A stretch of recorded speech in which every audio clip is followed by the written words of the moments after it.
आज हमने आपको राजनीति और आंदोलन के शोर के बारे में तो बताया, लेकिन अब हम आपको उस ध्वनि प्रदूषण की खबर दिखाएंगे जिससे भारत के ज्यादातर लोग परेशान हैं, यानी असली शोर। ध्वनि प्रदूषण की वजह से भारत में हर साल हजारों लोग अपनी सुनने की क्षमता को या तो खो देते हैं या वो बहुत कम हो जाती है। ज्यादा शोर की वजह से लोगों को रात में नींद नहीं आती और इससे उन्हें तनाव होता है और बेचैनी भी होती है। आप जब सुबह उठते हैं और कई बार आपको ऐसा लगता है कि आपको तनाव रहने लगा बिना किसी वजह के, आप बेचैन रहते हैं और आप सोचते होंगे कि मेरे जीवन में ऐसा क्या चल रहा है। कई बार अपने खाने पीने पर ध्यान देते होंगे, डॉक्टर से भी मिलते होंगे, लेकिन ये सोचकर देखिएगा इसके पीछे ध्वनि प्रदूषण भी हो सकता है। और ध्वनि प्रदूषण की सबसे बड़ी वजह ट्रैफिक को माना जाता है और जो लोग ऐसे इलाकों में रहते हैं जहां ट्रैफिक ज़्यादा है, उन्हें ये परेशानी सबसे ज़्यादा होती है। ऐसे इलाकों में रहने वाले लोगों के लिए ध्वनि प्रदूषण एक बहुत बड़ी चुनौती है। आज इसी चुनौती पर हमने आपके लिए एक रिपोर्ट तैयार की है। अगर आप भी ध्वनि प्रदूषण से परेशान हैं, आपको ये रिपोर्ट देखनी चाहिए। और याद रखिए, शांति से अपना जीवन बिताना आपका अधिकार है और ये अधिकार आपको इस देश के संविधान ने दिया है कि आप दिन भर अपना जीवन शांति से बिता सकें बिना ध्वनि प्रदूषण के, और रात को भी अपने घर में शांति से सोने का पूरा अधिकार आपके पास है। अब आपको जो करना है वो ये कि इस अधिकार का प्रयोग करना शुरू कीजिए।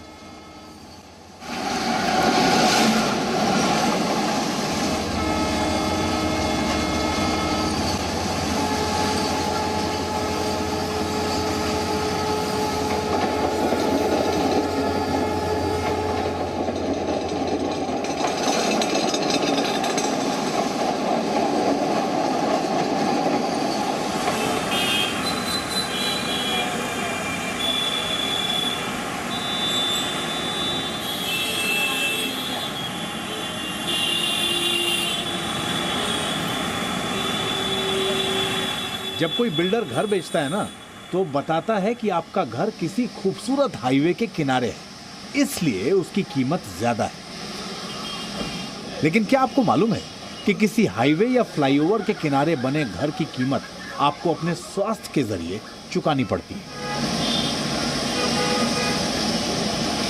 देश में ध्वनि प्रदूषण पर अक्सर चर्चा नहीं होती और इसकी गंभीरता को कोई नहीं समझता, लेकिन सड़क या रेलवे ट्रैक के पास जिनके घर होते हैं उनमें से ज्यादातर लोगों को अनिद्रा और चिड़चिड़ापन रहता है। सोने में तो बहुत दिक्कत है क्योंकि इतना हैवी ट्रैफिक रहता है कि 1-1:30 बजे तक तो शोर शराबा, हॉर्न की आवाज़ और वो सब चीज़ें, तो सो ही नहीं पाते हैं। और फिर जब नींद आती है तो सुबह सुबह 4-5 बजे अचानक से कभी बार खुल जाती है कि कुछ ना कुछ ऐसी चीज़ें आती रहती हैं, तो बहुत डिस्टर्बेंस है। प्रॉपर में सो नहीं पाते हैं, ऑफिस जाते हैं तो वहाँ पर नींद आती है, तो बहुत दिक्कत है दोनों ही तरीके से। और हेल्थ को लेकर तो जैसे प्रॉब्लम हो ही रही है क्योंकि ना एक्सरसाइज करने का मन करता है ना कुछ, क्योंकि जब एक्सरसाइज करने के लिए उठने लगो तो उस समय पूरी बॉडी में पेन होता है क्योंकि नींद पूरी ही नहीं हो पाती। CRRI यानी सेंट्रल रोड रिसर्च इंस्टीट्यूट ने हाल ही में 5 महानगरों के ध्वनि प्रदूषण पर एक रिसर्च की और उसमें पाया कि जो लोग सड़क के किनारे बने घरों में रहते हैं वो कभी चैन से नहीं सो पाते। सामान्य तौर पर 2 लोगों के बीच की बातचीत 40 डेसिबल की ध्वनि पर होती है, लेकिन जो लोग सड़क के ट्रैफिक के आसपास रहते हैं वो लगातार अगर 60 डेसिबल की ध्वनि सुने तो 17.1% लोगों पर इसका बुरा असर पड़ता है।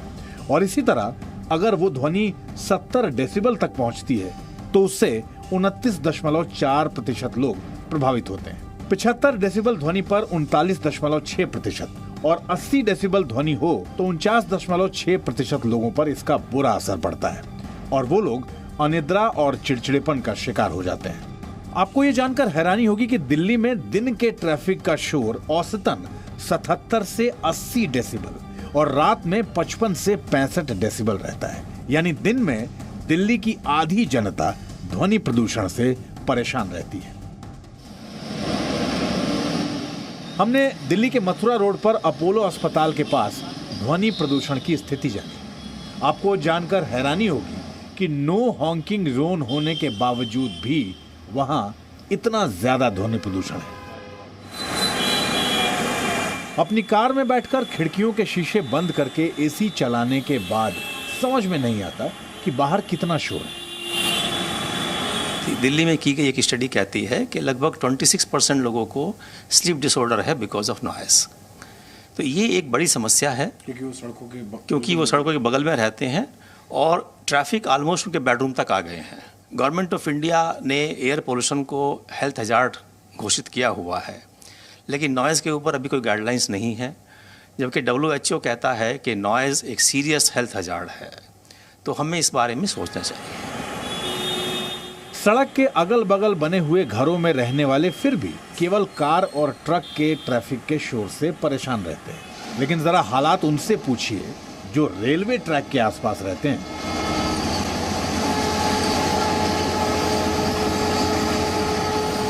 आपको ये 2 ट्रेनें जाती हुई नजर आ रही हैं और इन दोनों ट्रेनों का जो ट्रैक है वो आगे जहां ये ट्रैक थोड़ा सा राइट की तरफ टर्न हो रहा है, वहां आप देखिए दोनों तरफ सिर्फ रिहायशी इलाके हैं और ये महानगरों के रिहायशी इलाके ट्रैक के दोनों तरफ बिल्कुल क्लोज प्रॉक्सिमिटी में हैं। ख़ास तौर पे सबसे ज़्यादा दिक्कतें जो आ रही हैं जिन लोगों को, वो लोग हैं जिनके बेडरूम इन ट्रैक्स के किनारे बसे हुए हैं। जैसे कोई घर है, उसमें घर का दरवाज़ा या फिर खिड़की या फिर बालकनी या फिर जो टेरेस है वो रेलवे ट्रैक की तरफ खुलता है। वहाँ रहने वाले लोगों को स्लीपिंग डिसऑर्डर्स और साथ साथ कम उम्र से ही बच्चों को सुनने में दिक्कत, जो हियरिंग प्रॉब्लम है, वो शुरू हो गई। हमने रेलवे ट्रैक के आसपास रहने वालों से भी बातचीत की और उनका दर्द भी सड़कों के आसपास रहने वालों से अलग नहीं था। मुंबई में रेलवे ट्रैक के किनारे रहने वालों का दर्द वही है जो दिल्ली या किसी और राज्य के लोगों का है। सुनने में दिक्कत आती है कि क्या बोल रहे हैं, सुनाई नहीं देता है। अपने को भी कुछ बोलना है तो वो लोग सुन नहीं सकते, ऐसा हो जाता है। तो फिर बोलना पड़ता है कि 2 मिनट। हाँ, ऐसा बोलना पड़ता है कि 2 मिनट। कितना तेज साउंड आया यहाँ पे। 2 मिनट ठहरो, फिर बात मैं बताती हूँ। मैं वो रिहायशी इलाके जहाँ लोगों के घर हैं, इन घरों में रहने वालों ने सोचा तो यही था कि दुनिया की भागदौड़ के बाद घर में शांति मिलेगी, लेकिन ट्रैफिक का शोर उनसे वो शांति छीनता जा रहा है। तो फिर सवाल ये उठता है कि आखिरकार किया क्या जाए। लो कॉस्ट सोल्यूशन अगर आप देखें तो फिर यही है एक उसका सोल्यूशन कि आप अपना लोकेशन चेंज करना पड़ेगा। उस साइड आप वैसा ड्राइंग रूम या जहाँ पे आपका कम एक्टिविटीज होता है वो रखें नॉइस के सोर्स की तरफ, और अपना जो सोने का कमरा, पढ़ने का कमरा है, उसका डिस्टेंस बढ़ा दें सोर्स से। ध्वनि प्रदूषण पर हमें गंभीरता से विचार करना चाहिए, क्योंकि ये हमें धीरे धीरे नुकसान पहुंचाता है। इसको लेकर नियम हैं, लेकिन लोगों को इन नियमों की जानकारी नहीं है, क्योंकि इन नियमों को लेकर सख्ती नहीं की जाती है। दिल्ली से अमित प्रकाश, जी मीडिया। अगर आप सब जागरूक हो जाएं तो नियमों को सख्ती से लागू किया जा सकता है। भारत में एनवायरमेंट प्रोटेक्शन एक्ट के तहत ध्वनि प्रदूषण फैलाने पर चालान का प्रावधान है, जुर्माने का प्रावधान है, और ये चालान सिर्फ गाड़ियों का ही नहीं, तेज आवाज में डीजे और लाउडस्पीकर बजाने पर भी किया जा सकता है। हालांकि इसके लिए नियम थोड़े अलग हैं। धार्मिक और सांस्कृतिक आयोजन में रात 10 बजे से रात 12 बजे तक अगर आप लाउडस्पीकर या तेज म्यूजिक वाला डीजे बजाना चाहते हैं तो इसके लिए अलग से प्रशासन से अनुमति लेनी होगी। नियम के मुताबिक ऐसे दिनों की संख्या 1 साल में 15 से ज्यादा नहीं हो सकती। हालांकि रात 12 बजे के बाद सुबह 6 बजे तक ऐसी कोई परमिशन किसी को भी नहीं मिल सकती। इसलिए अगर रात के 12 बजे के बाद भी अगर आपके आसपास कोई आपको ध्वनि या लाउडस्पीकर सुनता है, कोई शादी ब्याह में किसी पार्टी में बजा रहा है, कोई धार्मिक अनुष्ठान चल रहा है, चाहे किसी भी धर्म का हो, तो आप अपने लोकल प्रशासन को और लोकल पुलिस को इसकी शिकायत कर सकते हैं और इसे बंद करा सकते हैं। औद्योगिक इलाकों में ध्वनि प्रदूषण की सीमा 75 डेसिबल है, जबकि रिहायशी इलाकों में यह सीमा 55 डेसिबल है। लेकिन दिल्ली जैसे शहरों में ट्रैफिक से होने वाला ध्वनि प्रदूषण अक्सर 75 डेसिबल से ऊपर रहता है। चालान की रकम हर शहर में अलग अलग हो सकती है। दिल्ली में इस पर 1 लाख रुपए तक का चालान कट सकता है। हालांकि चालान की रकम को लेकर कोर्ट में भी मामला अभी लंबित है, इसलिए अपने अधिकारों का पूरा प्रयोग कीजिए।